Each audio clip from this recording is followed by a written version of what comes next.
Hello, friends. Welcome to Reader's Corner. I am Angela, and I will be reading. I will be your reader this evening. I hope y'all are doing well. I am doing all right. I'm in a weird mood. So I'm gonna be doing something weird tonight. I am reading a short story. Originally, my intent this evening was to read a story by Edgar Allan Poe, a horror story or something creepy.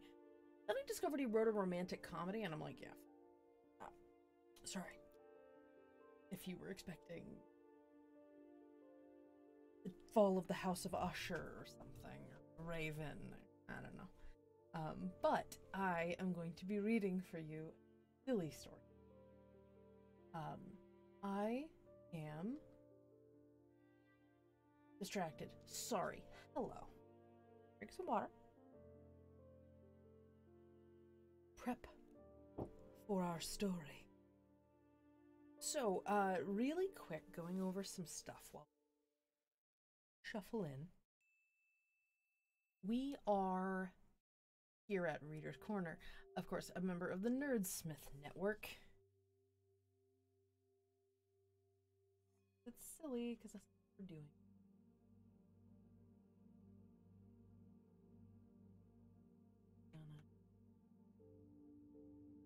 Quick, bear with a moment. Just okay. So we are a member of the Nerdsmith Network. Nerdsmith Network is a group of entertainers and role players and storytellers who make podcast and live stream content free for you to access. Now, the thing we normally do with these shows is we are... Bless me. Goodness. What we normally do on these shows is we raise money to help support the network. The network, in turn, helps to run all of our live programming, hosting several of our podcasts, and in general, keeping our website running and keeping all the lights on. But given the last several weeks, several months of events around the world, and especially in the US, we have felt that it is our job to do a little bit more with what could potentially be funds coming to the network. So, for the foreseeable future, funds that we are collecting that would be considered tips for the show, we are asking that you instead help us fundraise for a project that we are very passionate about. Here at Nerdsmith, Black Lives Matter, and we are helping several members of the RPG community raise money for the Bail Project. Bail Project is a non-profit organization that helps to fight the money bail system of the U.S. justice system that unfairly requires funding in order to release someone from jail while they wait for their court dates. It unjustly punishes those who can't afford to pay their way out of police custody, and as the Bail Project says, the presumption of innocence should not be for sale. Trying to encourage that money held over someone's head need not be the way that you encourage someone to show up for a court date. So they are fighting injustice in that way. And if you would like to donate for that cause that we really, really believe in, please check out our Tiltify website, our account on Tiltify, which is a fundraising website, or you can check out the fundraising area below this stream, and you can join us there. So we are raising funds for that. We currently are over 900. I believe we're at 900. But we are continuing to raise funds, and throughout the week you will find lots and lots of folks that are saving or raising money for our project and giving incentives to do so. So let's take a look. There are lots of reasons to sign up, donate, besides just the... Anyway, so let's talk our story. Tonight we are reading a short story by Edgar Allan Poe called The Spectacles. It's very weird. I'm turning myself up a little bit, I realized. Just because I want to be more audible.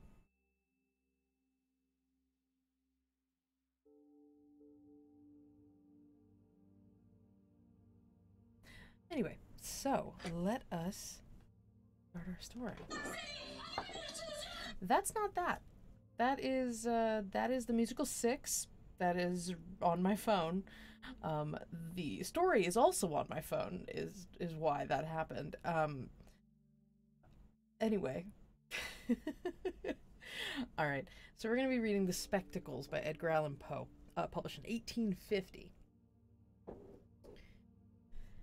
It is a romantic comedy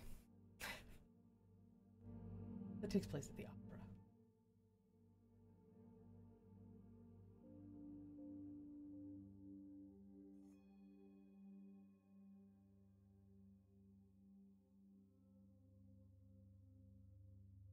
Listen, make sure my music isn't too loud. I want to make sure that my audio is loud enough for y'all to hear me before we start. I really need to come up with something better to like fill this little bit of time while people filter in. If you have any ideas, please let me know. It would be very nice to have some ideas for ways to fill that little bit of space. Anyway, so story. I thought my backdrop was very appropriate for the story we're reading tonight. Alright. The Spectacles by Edgar Allan Poe. Many years ago, it was the fashion to ridicule the idea of love at first sight. But those who think, not less than those who feel deeply, have always advocated its existence.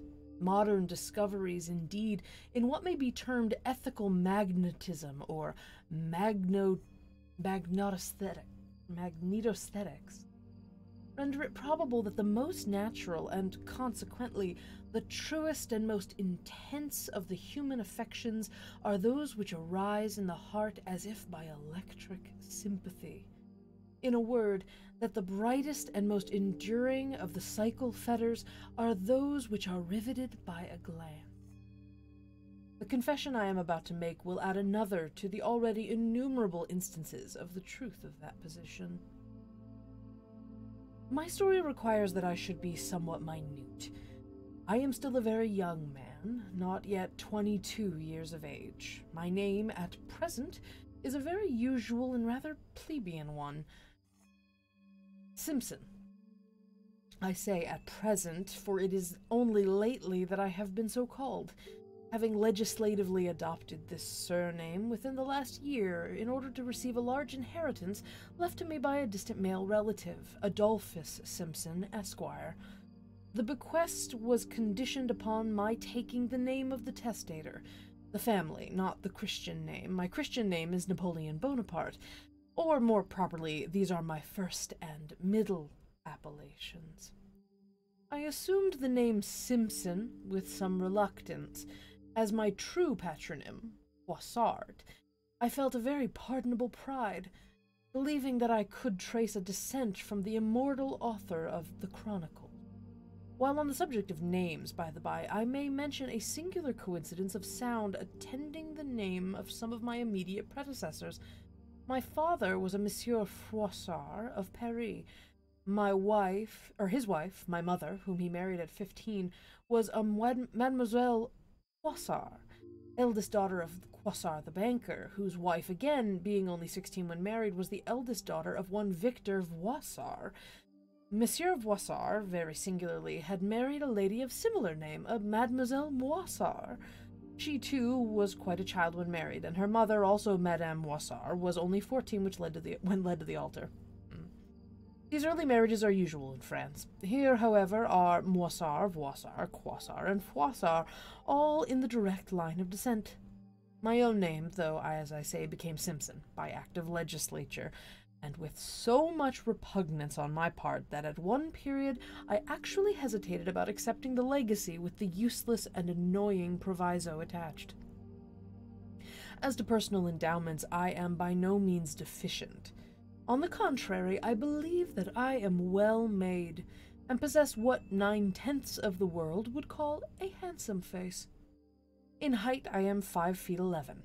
My hair is black and curling, my nose is sufficiently good, my eyes are large and grey, and although in fact they are weak a very inconvenient degree, still no defect in this regard would be suspected from their appearance.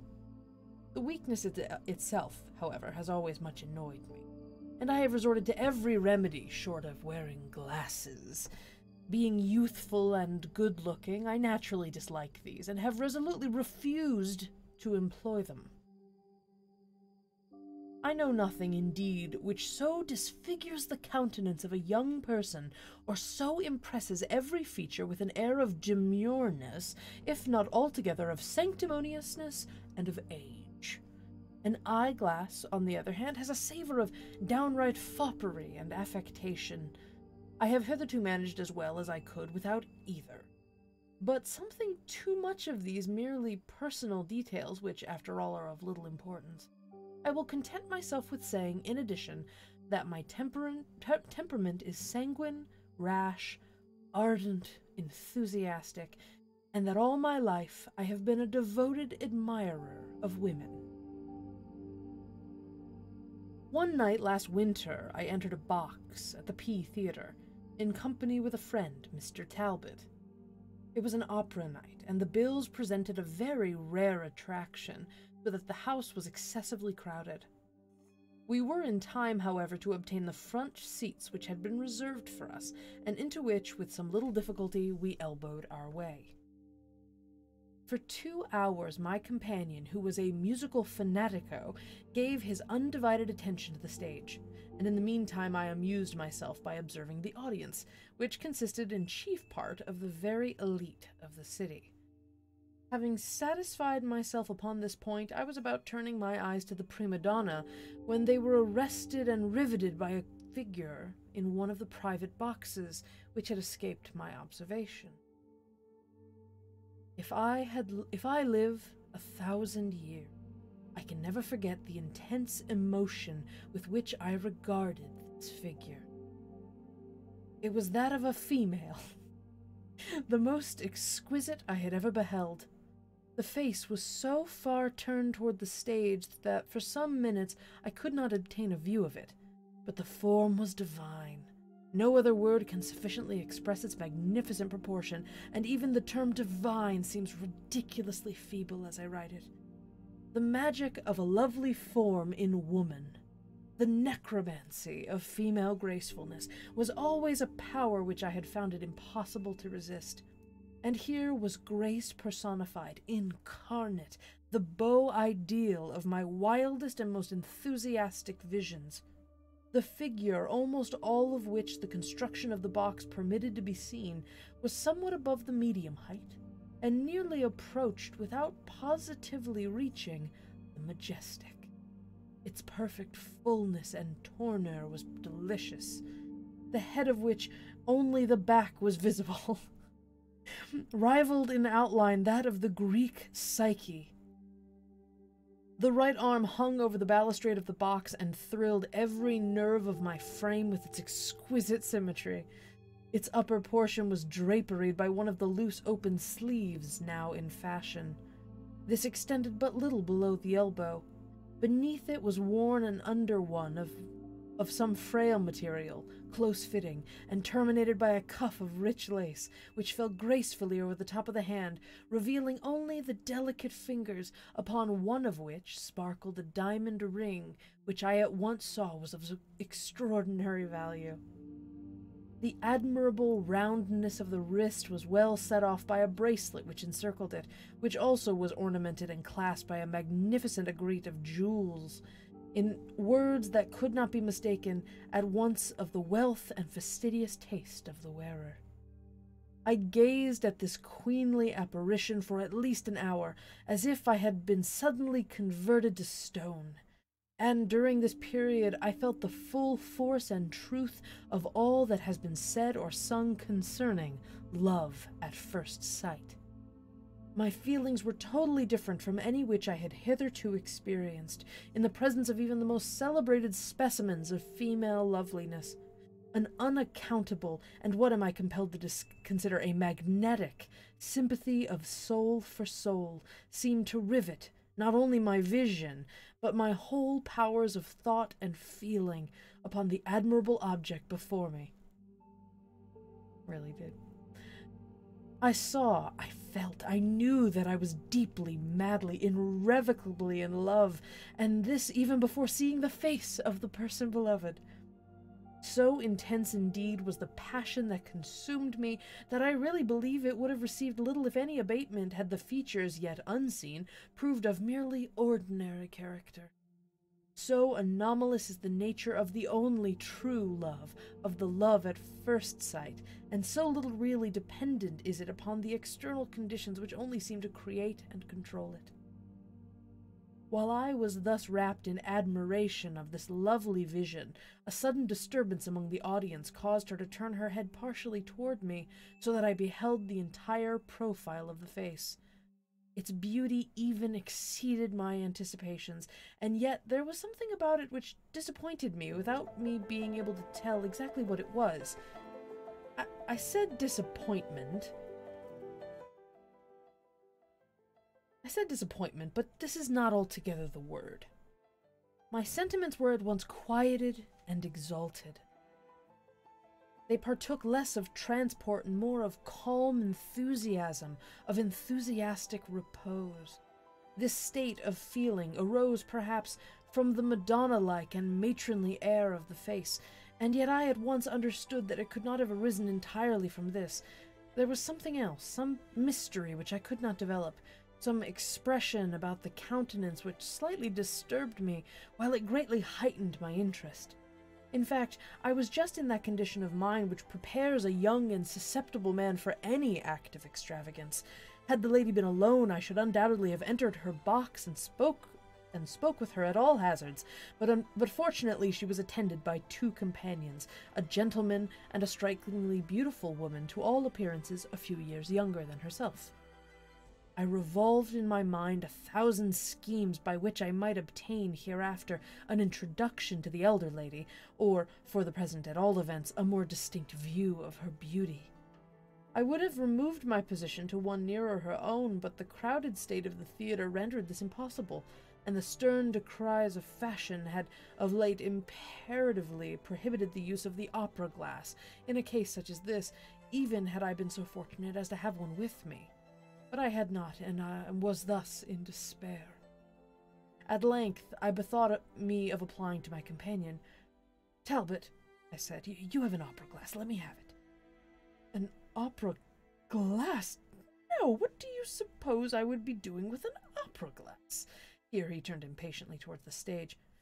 "Talbot," I continued, pulling him by the shoulder, "listen to me, will you? Do you see the stage box? There, no. Did you ever behold as lovely a woman?" "She is very beautiful, no doubt," he said. "Wonder who she can be. Why, in the name of all that is angelic, don't you know who she is? Not to know her argues yourself unknown. She is the celebrated Madame Lalande, the beauty of the day par excellence, and the talk of the whole town. Immensely wealthy, too, a widow, a great match, has just arrived from Paris." "Do you know her?" "Oh, yes, I have the honor. Will you introduce me?" "Assuredly, with the greatest pleasure. When shall it be?" Tomorrow, at 1. I will call upon you." "Very good. Now do hold your tongue, if you can." In this latter respect I was forced to take Talbot's advice, for he remained obstinately deaf to every further question or suggestion, and occupied himself exclusively for the rest of the evening with what was transacting upon the stage.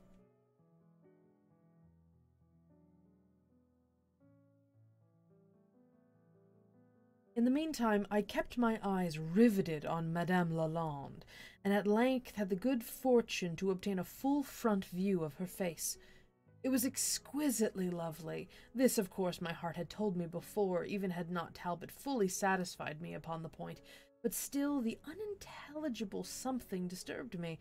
I finally concluded that my senses were impressed by a certain air of gravity, sadness, or still more properly, of weariness, which took something from the youth and freshness of the countenance, only to endow it with a seraphic tenderness and majesty, and thus, of course, to my enthusiastic and romantic temperament, with an interest tenfold.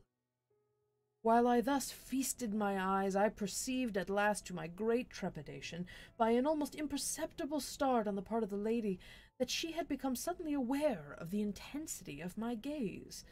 Still, I was absolutely fascinated, and could not withdraw it, even for an instant. She turned aside her face, and again I saw only the chiseled contour of the back portion of her head. After some minutes, as if urged by curiosity to see if I was still looking, she gradually brought her face again around, and again encountered my burning gaze. Her large, dark eyes fell instantly, and a deep blush mantled her cheek. But what was my astonishment at perceiving that she not only did not a second time avert her head, but that she actually took from her girdle a double eyeglass, elevated it, adjusted it, and then regarded me through it intently and deliberately for the space of several minutes. Had a thunderbolt fallen at my feet, I could not have been more thoroughly astounded. Astounded only, not offended or disgusted in the slightest degree, although an action so bold in any other woman would have likely been to offend or disgust. But the whole thing was done with so much quietude, so much nonchalance, so much repose, with so evident an air of the highest breeding, in short, that nothing of mere effrontery was perceptible, and my sole sentiments were those of admiration and surprise. I observed that upon her first elevation of the eyeglass she had seemed satisfied with a momentary inspection of my person, and was withdrawing the instrument when, as if struck by a second thought, she resumed it, and so continued to regard me with fixed attention for the space of several minutes, for 5 minutes at the very least, I am sure. This action, so remarkable in an American theater, attracted very general observation, and gave rise to an indefinite movement or buzz among the audience, which for a moment filled me with confusion, but produced no visible effect upon the countenance of Madame Lalande. Having satisfied her curiosity, if such it was, she dropped the glass, and quietly gave her attention again to the stage, her profile now being turned towards myself as before. I continued to watch her unremittingly, although I was fully conscious of my rudeness in doing so. Presently I saw the head slowly and slightly change its position, and soon I became convinced that the lady, while pretending to look at the stage, was in fact attentively regarding myself. It is needless to say that what effect this conduct on the part of so fascinating a woman had upon my excitable mind. Having thus scrutinized me for perhaps a quarter of an hour, the fair object of my passion addressed the gentleman who attended her, and while she spoke, I saw distinctly by the glances of both that the conversation had reference to myself.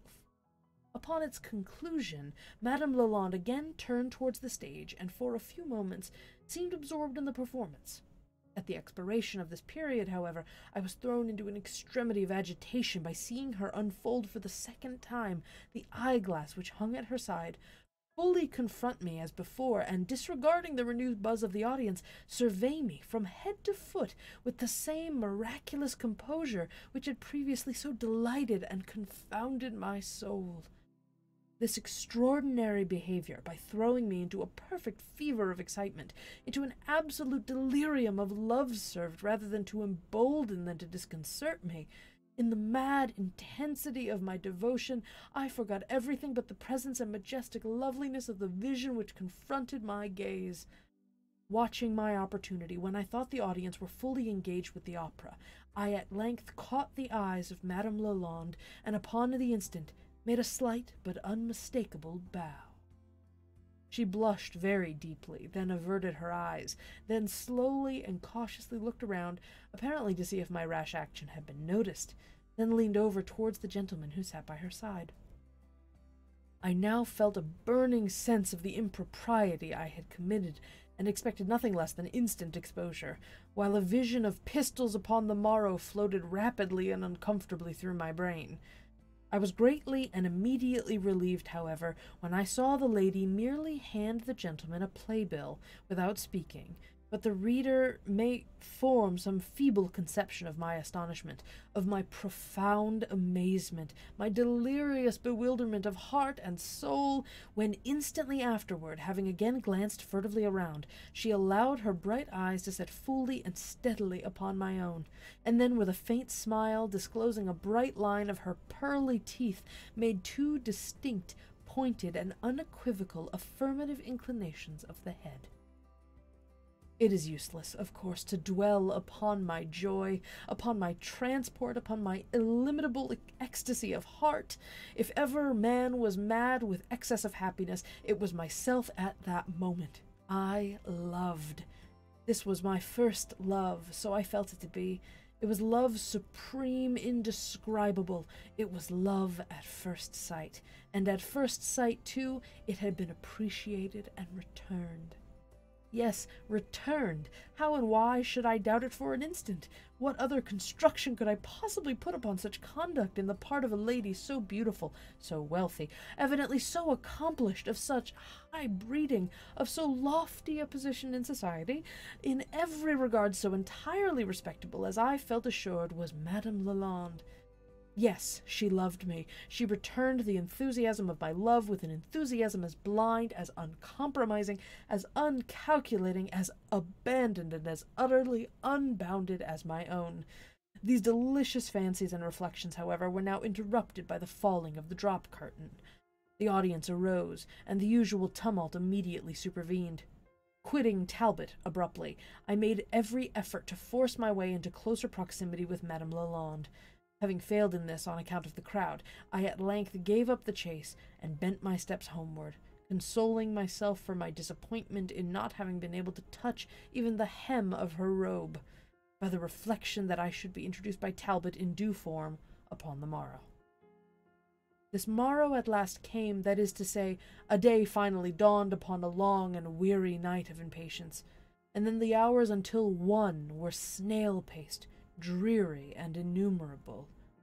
But even Stamboul, it is said, shall have an end, and there came an end to this long delay. The clock struck. As the last echo ceased, I stepped into B's and inquired for Talbot. "Out," said the footman, Talbot's own. "Out!" I replied, staggering back a half-dozen paces. "Let me tell you, my fine fellow, that this thing is thoroughly impossible and impractical. Mr. Talbot is not out. What do you mean?" "Nothing, sir, only Mr. Talbot is not in, that's all. He rode over to S's immediately after breakfast and left word that he would not be in town again for a week." I stood petrified with horror and rage. I endeavored to reply, but my tongue refused its office. At length I turned on my heel, livid with wrath, and inwardly consigning the whole tribe of the Talbots to the innermost regions of Erebus. It was evident that my considerable friend, Il Fanatico, had quite forgotten his appointment with myself, had forgotten it as soon as it was made. At no time was he a very scrupulous man of his word. There was no help for it, so smothering my vexation as well as I could, I strolled moodily up the street, propounding futile inquiries about Madame Lalande to every male acquaintance I met. By report she was known, I found, to all, to many by sight, but she had not been in town only a few weeks, and there were very few, therefore, who claimed her personal acquaintance. These few, being still comparatively strangers, could not, and would not, take the liberty of introducing me through the formality of a morning call. While I stood thus in despair, conversing with a trio of friends upon the all-absorbing subject of my heart, it so happened that the subject itself passed by. "As I live, there she is!" cried one. "Surprisingly beautiful!" exclaimed a second. "An angel upon earth!" ejaculated a third. I looked, and in an open carriage which approached us, passing slowly down the street, sat the enchanting Vision of the Opera, accompanied by the younger lady who had occupied a portion of her box.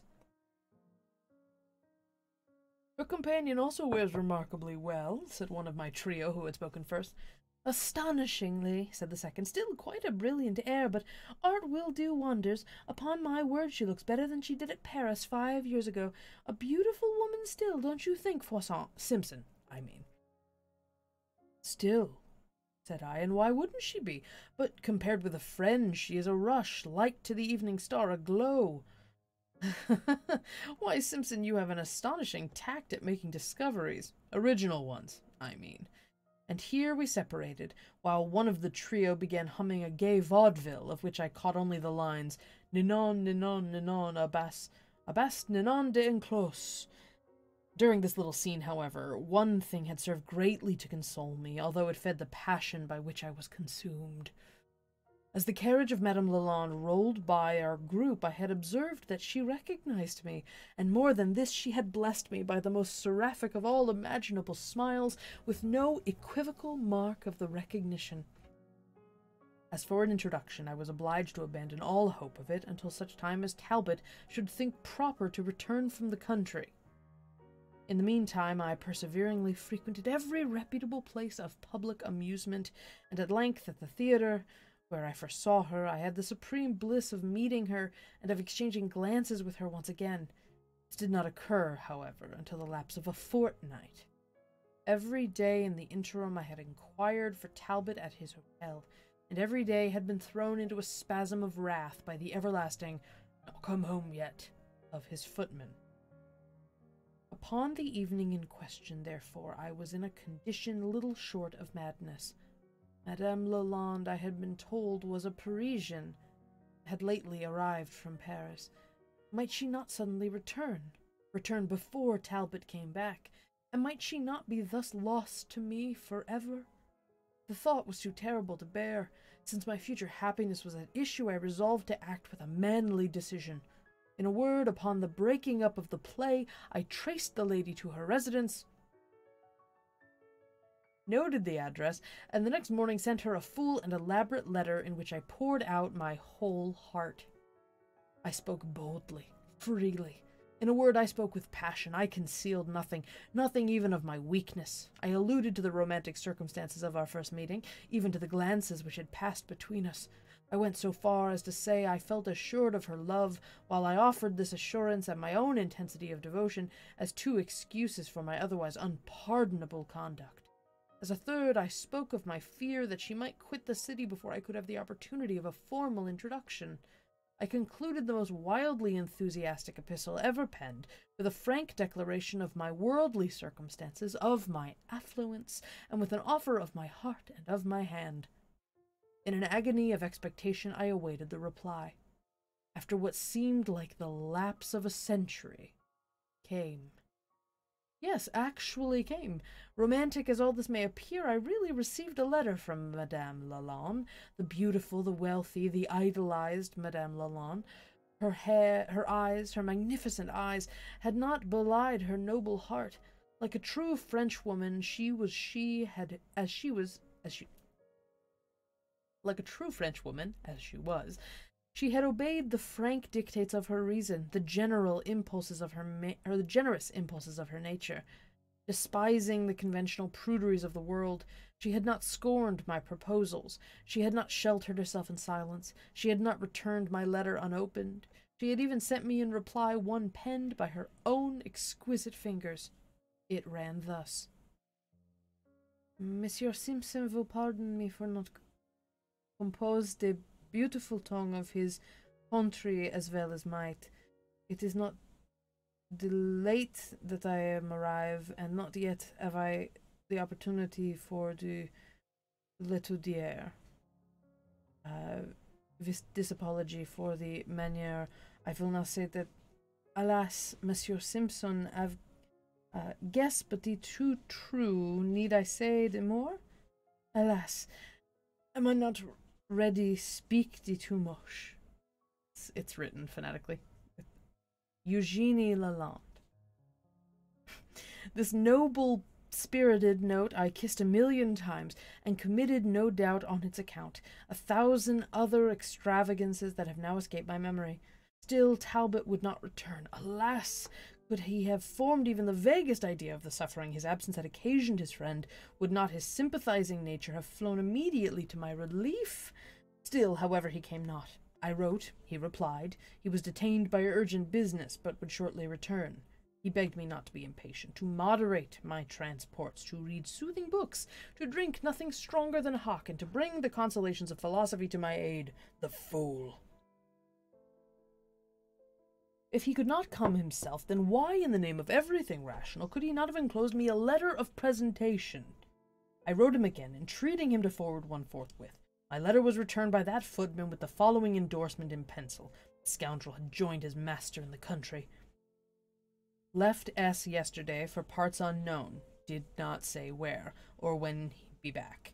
So thought best to return letter, knowing your handwriting, and as how you is always more or less in a hurry. Yours sincerely, Stubbs. After this, it is needless to say that I devoted to the infernal deities both master and valet, but there was little use of anger and no consolation at all in complaint. But I had yet a resource left in my constitutional audacity. Hitherto it had served me well, and I now resolved to make it avail me to the end. Besides, after the correspondence which had passed between us, what act of mere informality could I commit within bounds that ought to be regarded as indecorous by Madame Lalande? Since the affair of the letter, I had been in the habit of watching her house, and thus discovered that about twilight it was her custom to promenade, attended only by a butler in livery, in a public square overlooked by her windows. Here, amid the luxuriant and shadowing groves and the grey gloom of a sweet midsummer evening, I observed my opportunity and approached her. The better to deceive the servant in attendance, I did this with the assured air of an old and familiar acquaintance. With the presence of mind truly Parisian, she took the cue at once, and to greet me, held out the most bewitchingly little of hands. The valet at once fell into the rear, and now, with hearts full to overflowing, we discoursed long and unreservedly of our love. As Madame Lalande spoke English even less fluently than she wrote it, our conversation was necessarily in French. In this sweet tongue, so adapted to passion, I gave loose to the impetuous enthusiasm of my nature, and with all the eloquence I could command, besought her to consent to an immediate marriage. At this impatience she smiled. She urged the old story of decorum, that bugbear which deters so many from bliss till the opportunity for bliss has forever gone by. I had most imprudently made it known among my friends, she observed, that I desired her acquaintance, thus that I did not possess it. Thus again there was no possibility of concealing the date of our first knowledge of each other. And then she adverted with a blush to the extreme recency of this date. To wed immediately would be improper, would be indecorous. All this she said with a charming air of naivete which enraptured while it grieved and convinced me. She went even so far as to accuse me laughingly of rashness, of imprudence. She bade me remember that I really even know not who she is, what were her prospects, her connections, her standing in society.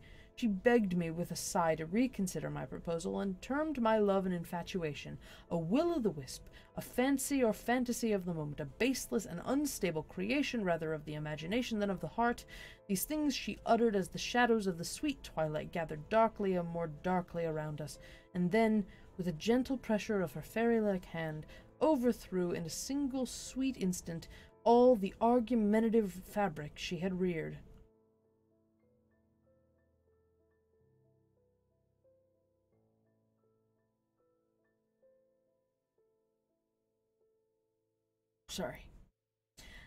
I replied as best I could, as only a true lover can. I spoke at length and perseveringly of my devotion, of my passion, of her exceeding beauty, and of my own enthusiastic admiration.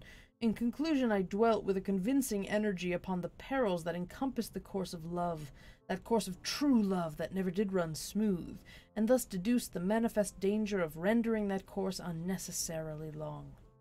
This latter argument seemed to finally soften the rigor of her determination. She relented, but there was yet an obstacle, she said, which she felt assured I had not properly considered. This was a delicate point, for a woman to urge, especially so. In mentioning it, she saw that she must make a sacrifice of her feelings. Still, for me, every sacrifice should be made. She alluded to the topic of age. Was I fully aware of the discrepancy between us? That the age of the husband should surpass by a few years, even 15 or 20. The age of the wife was regarded by the world as admissible and indeed as even proper. But she had always entertained the belief that the years of the wife should never exceed in number those of the husband. A discrepancy of this unnatural kind gave rise too frequently, alas, to a life of unhappiness. Now she was aware that my own age did not exceed 22, and I, on the contrary, perhaps was not aware that the years of my Eugenie extended very considerably beyond that sum. About all this there was a nobility of soul, a dignity of candor which delighted, which enchanted me, which eternally riveted my chains. I could scarcely restrain the excessive transport which possessed me. "My sweetest Eugenie," I cried, "what is all this about which you are discoursing? Your years surpass in some measure my own, but what then? The customs of the world are so many conventional follies. To those who love as ourselves, in what respect differs a year from an hour? I am 22, you say, granted. Indeed, you may as well call me at once 23. Now you yourself, my dear Eugenie, have numbered no more than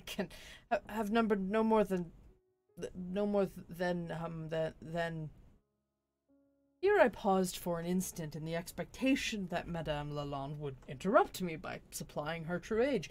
But a Frenchwoman is seldom direct, and has always, by way of answer to an embarrassing query, some little practical reply of her own. In the present instance, Eugenie, who for a few moments past had seemed to be searching for something in her bosom, at length let fall upon the grass a miniature, which I immediately picked up and presented to her. "Keep it," she said, with one of her most ravishing smiles. "Keep it for my sake, for the sake of her whom it too flatteringly represents. Besides, upon the back of the trinket you may discover, perhaps, the very information you seem to desire. It is now, to be sure, growing rather dark, but you can examine it at your leisure in the morning. In the meantime, you shall be my escort home tonight. My friends are about holding a little musical levee. I can promise you, too, some good singing. We French are not nearly so punctilious as you Americans. And I shall have no difficulty in smuggling you in the character of an old acquaintance." With this, she took my arm, and I attended her home. The mansion was quite a fine one, and I believe furnished in good taste. Of this latter point, however, I am scarcely qualified to judge, for it was dark as we arrived, and in American mansions of the better sort, light seldom, during the heat of summer, makes their appearance at this, the most pleasant period of the day. In about an hour after my arrival, to be sure, a single shaded solar lamp was lit in the principal drawing-room, and this apartment, I could thus see, was arranged with unusually good taste and even splendor. But the two other rooms of the suite, in which the company chiefly assembled, remained during the whole evening in a very agreeable shadow. This is a well-conceived custom, giving the party at least a choice of light or shade, and one which our friends over the water could not do better than immediately adopt. The evening thus spent was unquestionably the most delicious of my life. Madame Lalande had not overrated the musical ability of her friends, and the singing I had never heard excelled in any private circle out of Vienna. The instrumental performers were many and of superior talent. The vocalists were chiefly ladies, and no individual sang less than well. At length, upon a peremptory call for Madame Lalande, she rose at once without affectation or demur from the chaise lounge upon which she had sat by my side, and accompanied by one or two gentlemen and her female friend of the opera, repaired to the piano in the main drawing-room. I would have escorted her myself, but felt that under the circumstances of my introduction to the house I had better remain unobserved where I was. I was thus deprived the pleasure of seeing, although not of hearing, her sing. The impression she produced upon the company seemed electrical, but the effect upon myself was something even more. I know not how to adequately describe it. It arose in part, no doubt, from the sentiment of love with which I was imbued, but chiefly from my conviction of the extreme sensibility of the singer. It is beyond the reach of art to endow either air or recitative with more impassioned expression than was hers. Her utterance of the romance in Othello, the tone with which she gave the words sul mio sasso in the Capuletti, is ringing in my memory yet. Her lower tones were absolutely miraculous. Her voice embraced 3 complete octaves, extending from the contralto D to the D upper soprano, and though sufficiently powerful to have filled the San Carlo, executed with the most minutest precision, every difficulty of vocal composition, ascending and descending scales, cadence, or fiorituri. Tessa, you're going to know many more of these words than I will. In the final of the Somnambula, she brought about a most remarkable effect at the words, "Ah, no, I can't read Italian. A non guinge uman pensiero al contento, and io son piena."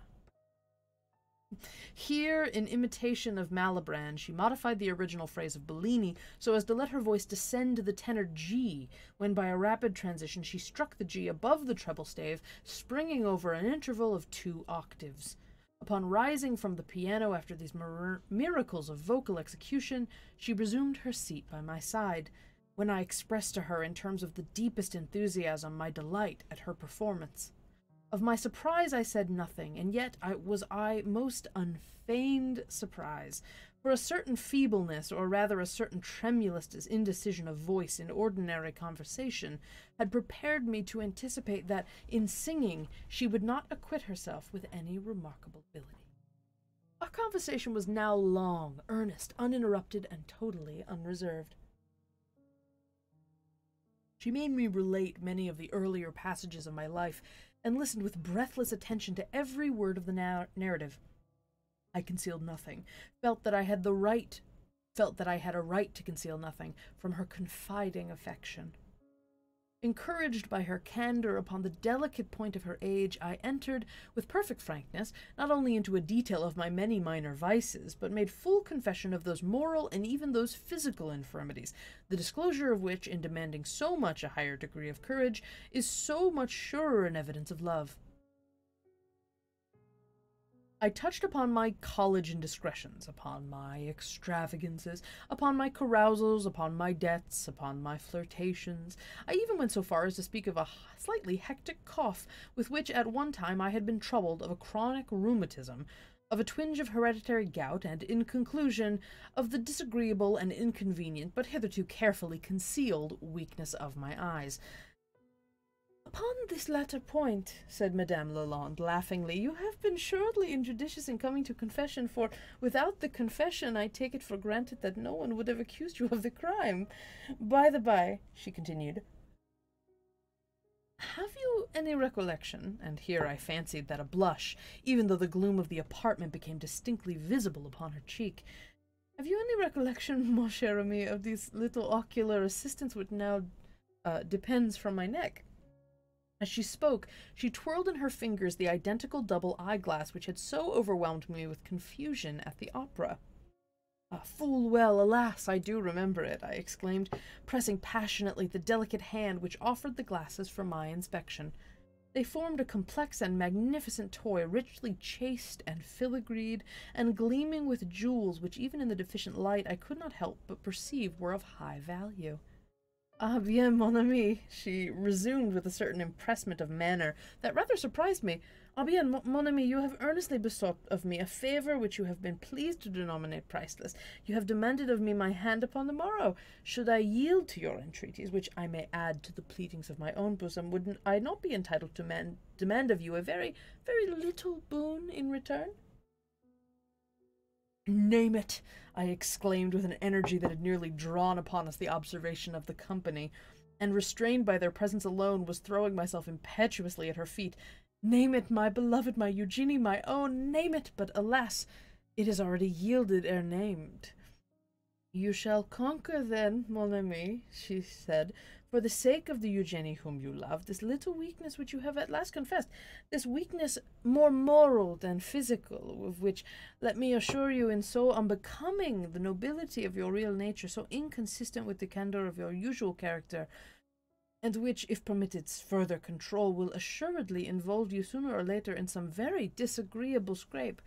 You shall conquer for my sake this affectation which leads you, as you yourself acknowledge, to the tacit or implied denial of your infirmity of vision." For this infirmity you virtually deny in refusing to employ the customary means for its relief.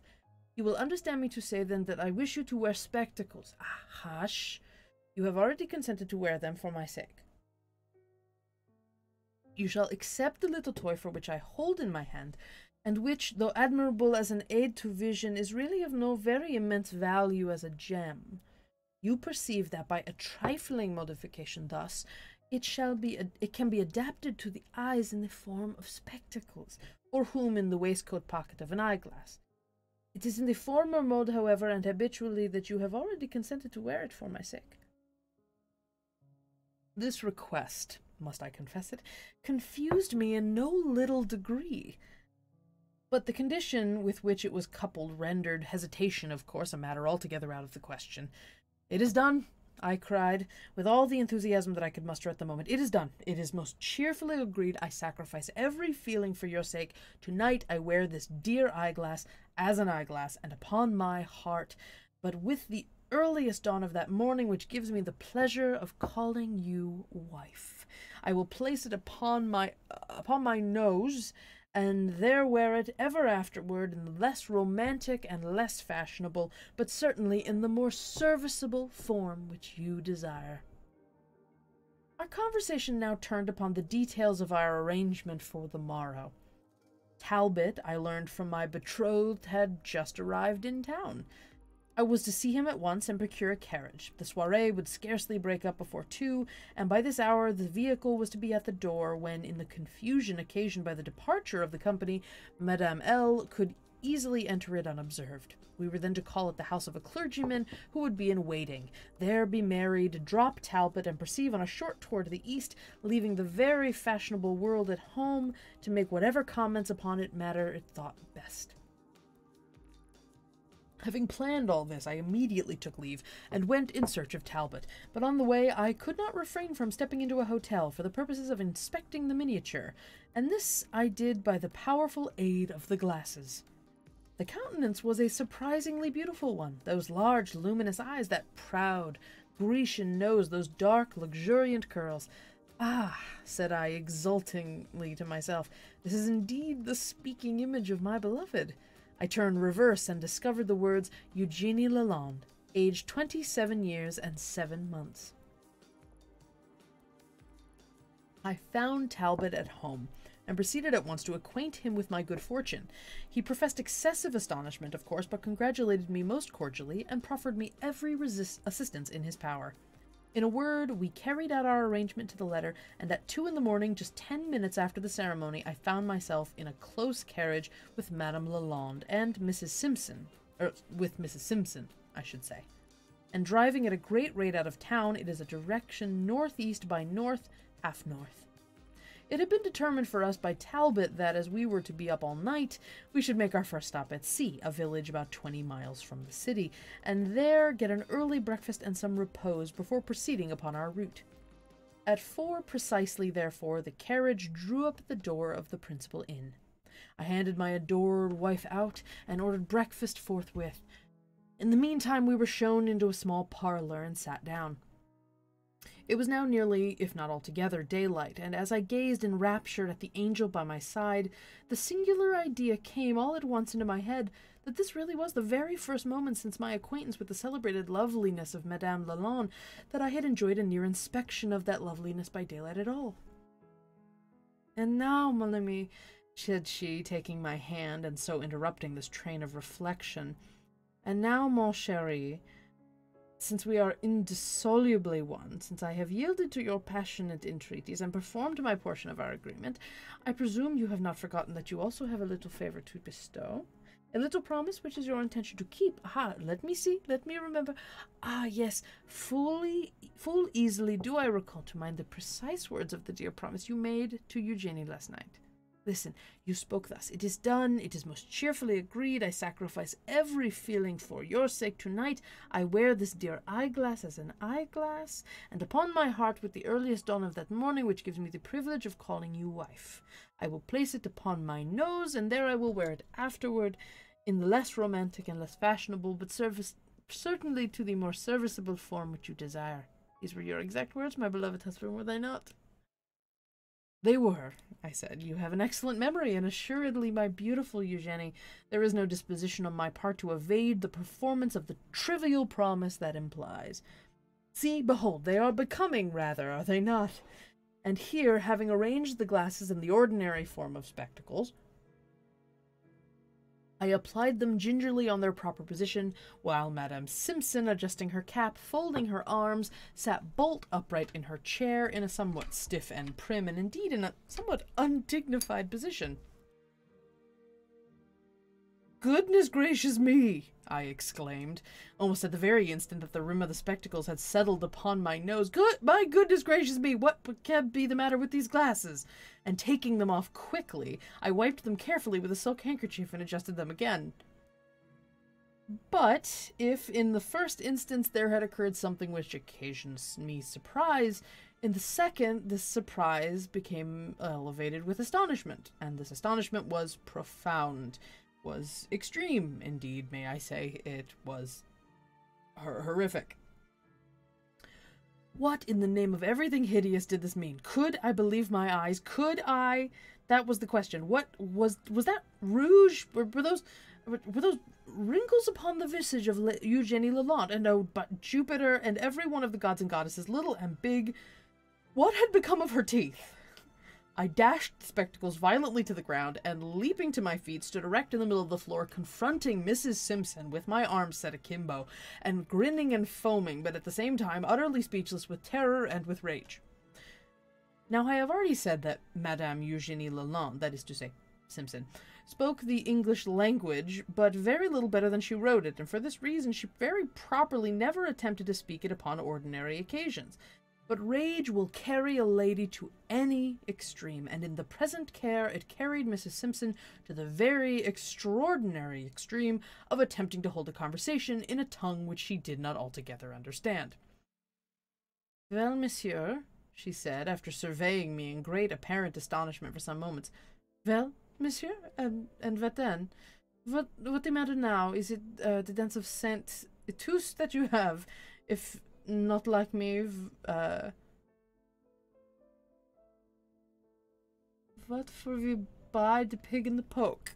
"You wretch!" I said, catching my breath. You villainous old hag!" "Hag? Me not so very old after all. Me not one single day more than 82. 82! I ejaculated, staggering to the wall. 8,200,000 baboons! The miniature said 27 years and 7 months. To be sure, that is so, very true, but then the portrait has been taken over 55 years. When I go marry my second husband, Monsieur Lalande, in that time I had the portrait taken for my daughter of my first husband, Monsieur Moissart. "Moissart?" said I. "Yes, Moissart," she said, mimicking my pronunciation, which, to speak the truth, was not the best. "And what then? That you know de Moissart?" "Nothing, you old fright. I know nothing about him at all, only that I had an ancestor by that name once upon a time." "That name, and what have you to say of that name? It is a very good name, and so is Voissart. That is a very good name, too. My daughter, Mademoiselle Moissart, she married Monsieur Voissart, and the name is not a very respectable name." "Moissart," I exclaimed, "and Voissart. What is it you mean?" "What I mean? I mean Moissart and Voissart, and for the matter of fact, I mean Croissart and Froissart, too, if I do think proper to mean it. My daughter's daughter, Mademoiselle Voissart, she married Monsieur Croissart, and then again my daughter's granddaughter, Mademoiselle Croissart, she married Monsieur Froissart, and I suppose you say that is not very respectable name?" "Froissart," said I, beginning to faint. "Why, surely you don't say Moissart and Voissart and Croissart and Froissart." This is frustrating. Anyway, yes, she replied, leaning fully back in her chair and stretching out her lower limbs at great length. "Yes, Moissart and Voissart and Croissart and Froissart. But Monsieur Froissart, he has one very big, what you call, fool. He has a great big dance like yourself, for he love la belle France for come the stupid America. And when he get here, he went and have one very, very stupid son. So I hear, though I not yet have the pleasure to meet him. Neither me nor my companion, Madame Stephanie Lalonde. His name is Napoleon Bonaparte Froissart, and I suppose you say that that too is not a very respectable name. Either the length or the nature of this speech had the effect of working up Mrs. Simpson into a very extraordinary passion indeed, and as she made an end of it, with great labor, she lumped up from her chair like somebody bewitched, dropping upon the floor an entire universe of bustle as she lumped.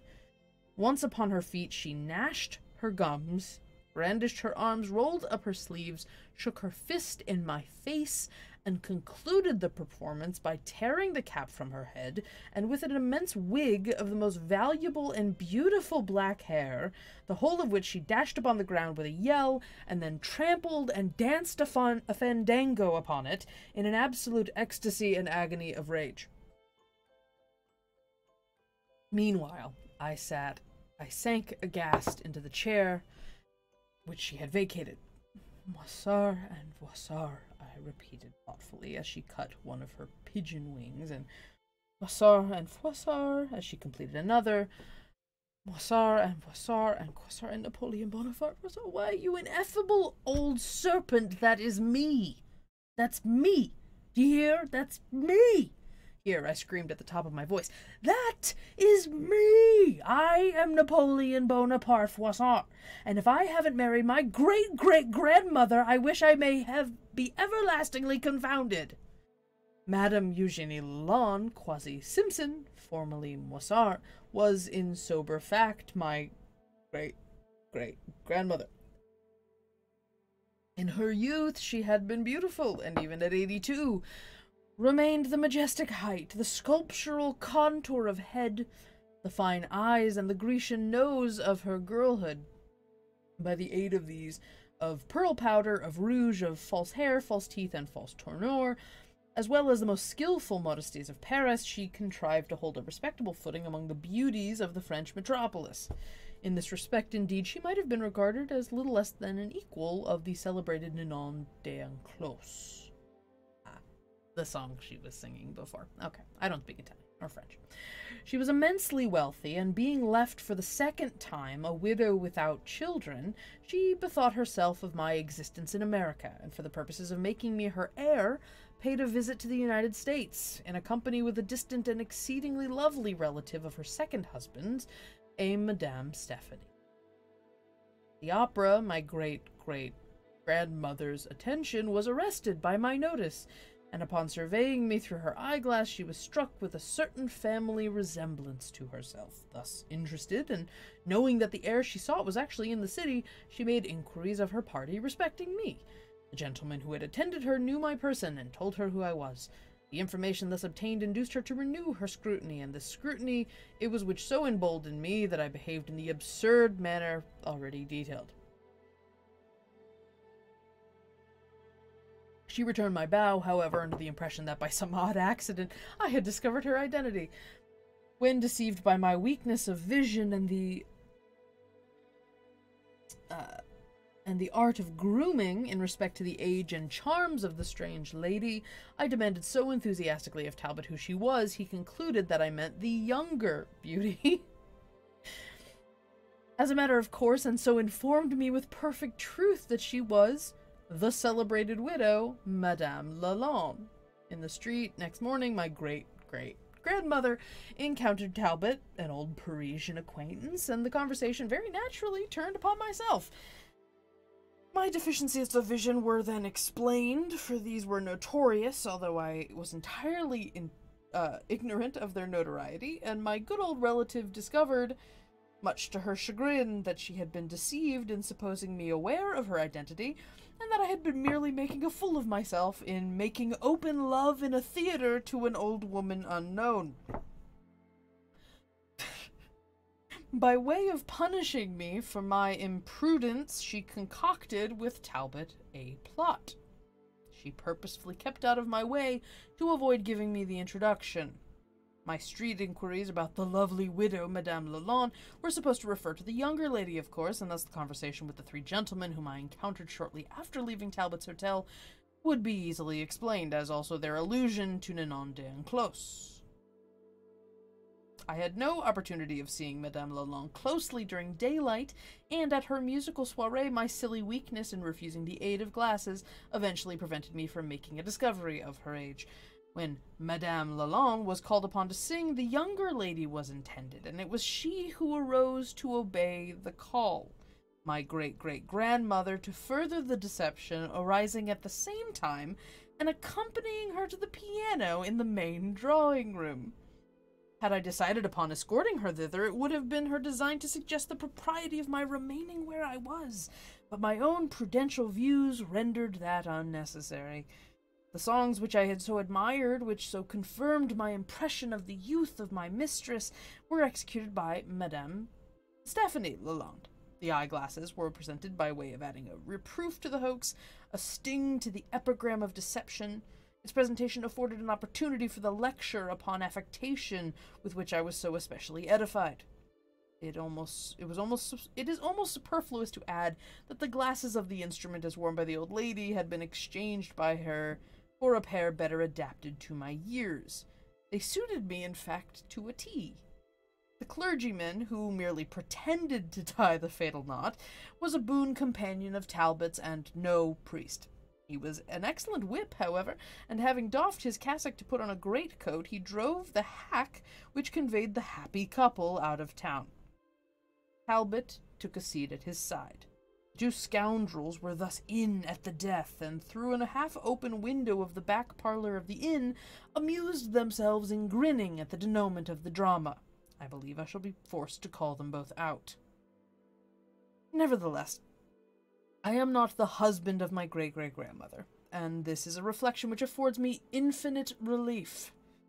But I am the husband of Madame Lalande, or Madame Stephanie Lalande, with whom my good old relative, besides making me her sole heir when she dies, if she ever does, has been at the trouble of concocting me a match. In conclusion, I am done forever with billet doux, and I am never to be met without spectacles. The end. I don't actually know what billet doux means. Let me find out. I'm sure it's very funny. I'm through with love notes, and I am never to be met without spectacles. What the hell? Anyway, that was Edgar Allan Poe, trying his hand at romantic comedy, quote unquote. Despite all the cringy, sort of like stalkery stuff at the beginning, he did get his comeuppance, which I do enjoy. And I do enjoy that the moral of the story is wear your goddamn glasses. I will say, I have a similar level of vision that this dude does. Anyway, that was bizarre, and that is well over our time, so I'm gonna call it there. This was The Spectacles, a short story by Edgar Allan Poe that is decidedly not scary. I mean, it was scary for him, I guess, but, you know, whatever. So that is what we have today. We're gonna wrap up there, and I am going to very quickly glance at our Tiltify, just to confirm. Yes, we are at $900 that we have raised for the Bail Project. We are continuing to fundraise throughout the week, and if you sign up for any of our shows, if you sign on to any of our shows here on Twitch, you will be able to support the effort. So please consider doing so. This show will be up on YouTube as a VOD very soon, so if you missed the show, that's totally okay. There are a number of other episodes up there of fantasy genre stories. There's a sci-fi story from Asimov that I really enjoyed. And yeah, so please take a look, and I will see you here next week. I am currently, if you are new and you do not know, I am currently running Discover RPG, which is my tabletop role-playing game show. We are organizing one-shots for, hopefully, I want to put out the schedule today. I will put out the schedule tonight. hopefully Saturday night. This Saturday, we'll be running some one-shots of Camp Flying Moose for girls of all kinds.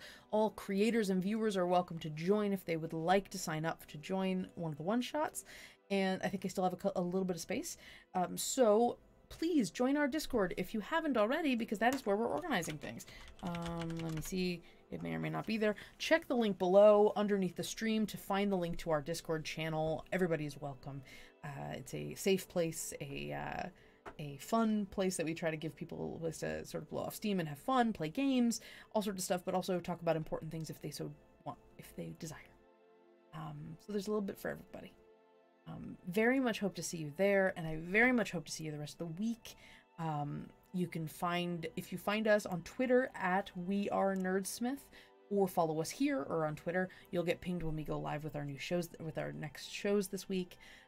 We have plenty to experience, but I will leave you tonight with that bizarre Edgar Allan Poe story, and I'll see you next week, same time, same place, here on Twitch, Mondays, 6 p.m. Pacific, 9 p.m. Eastern, for Reader's Corner.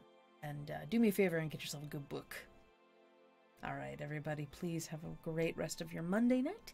Have a great rest of your week. And please, please, please do me a favor and be good to each other. Bye-bye.